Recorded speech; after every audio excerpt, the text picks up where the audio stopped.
ایک عورت روز ایک روٹی اللہ کے نام پر اپنے دروازے کے باہر ٹانگ دیتی۔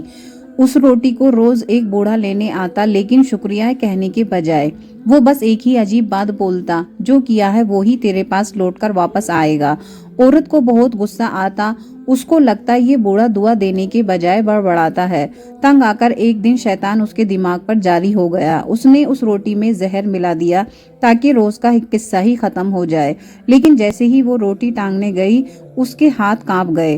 اس نے سوچا استغفر اللہ، میں یہ کیا گناہ کرنے جا رہی ہوں۔ اس نے ترنت وہ زہریلی روٹی آگ میں پھینک دی اور اچھی روٹی وہاں ٹانگ دی۔ پھر بوڑھا آیا اور روٹی کو لے کر چلا گیا۔ پھر اس نے وہی بات بولی، جو کیا ہے وہی تیرے پاس واپس لوٹ کر آئے گا۔ اسی شام دروازے پر دستک ہوئی۔ سامنے اس کا بیٹا کھڑا تھا، کپڑے پھٹے ہوئے تھے اور بھوک سے بے حال۔ اس نے گرتے ہوئے کہا، امی میں بھوک سے مر گیا ہوتا، لیکن راستے میں ایک بوڑھا فقیر مجھے اپنی روٹی دے دی۔ ماں کے پیروں تلے زمین کھسک گئی۔ یہ تو وہی روٹی تھی جو اس نے صبح بنائی تھی۔ اس کا دل زور سے دھڑکا۔ اگر آج میں اس روٹی کو نہیں بدلتی تو میں اپنے ہاتھوں سے ہی اپنے بیٹے کو مار دیتی۔